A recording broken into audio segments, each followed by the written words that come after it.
আমার ভাইরা, ইমানদারের মুনাফিকের ৩ নাম্বার যেই বৈশিষ্ট্য, সেটার নাম হচ্ছে এই মুনাফিকরা নির্বোধ। নির্বোধ কাকে বলে? যার কোনো বোধাবোধ কাণ্ড জ্ঞান নেই, যখন যা মনে চায় তখন তাই করে, এমন লোক আছে না নেই? সম্মানিত ভাইরা আমার, যখন যা মনে চায় তাই করে, তার মানে মসজিদেও যাবে আবার টেন্ডারবাজিও করবে, মসজিদেও যাবে আবার চাঁদাবাজির খাতায়ও তার নাম থাকবে। সামনে যাও, সমাজের ভিতরে যা মন চায় তাই করে, এর মার ধরে ওর মারে, এইভাবে করে যখন যা মনে চায় তাই করে।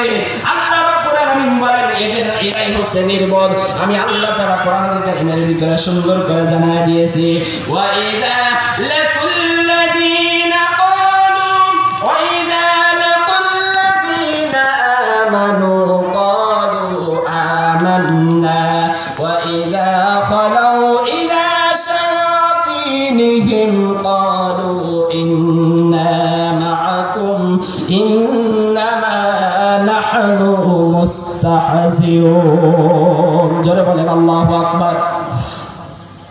সম্মানিত ভাইরা আমার, এই মুনাফিকদেরকে যখন বলবেন যে তোমরা পরিপূর্ণভাবে ঈমান আনো, এই সমাজের ভিতরে নামাজও পড়বা আবার টেন্ডারবাজিও করবা, এইগুলো তোমরা করো না, পরিপূর্ণভাবে ইমানদারদের মতো ঈমান আনো, তখন তারা কি বলে জানেন? তখন তারা বলে ওই ধরনের বোকাদের সাথে কি আমরা ঈমান আনবো?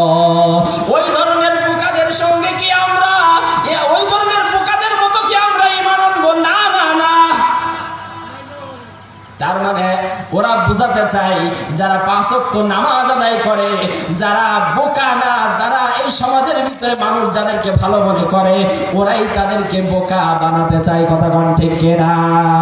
আল্লাহ রাব্বুল আলামিন বলেন না না না, ওয়া ইযা খালাউ ইলা শায়াতিন ওয়া ক্বালু আনুমিনু কামা আমানাস সুফাহাউ আলা ইন্নাহুম হুমুস সুফাহাউ ওয়ালাকিন লা ইয়ালামুন। এই সমাজের ভিতরে যারা নামাজি, সমাজের মানুষেরা যাদেরকে ভালোবাসে, এই সমাজের মানুষেরা যাদেরকে শ্রদ্ধা করে, আজকের ওই মুনাফিকের বাচ্চাগুলো বলে যে এরাই সবচেয়ে বোকা। কিন্তু আল্লাহ সুবহানাহু ওয়া তাআলা বললেন না, এরা যে বোকা তা এরা নিজেরাও জানে না। সুবহানাল্লাহ বললেন না, এই মুনাফিকের বাচ্চারা যে বোকা তাই এরা নিজেরাও জানে না। এরা প্রকৃত বোকা নয় যারা নামাজ আদায় করে, প্রকৃত বোকা হচ্ছে তারা যারা এদেরকে বোকা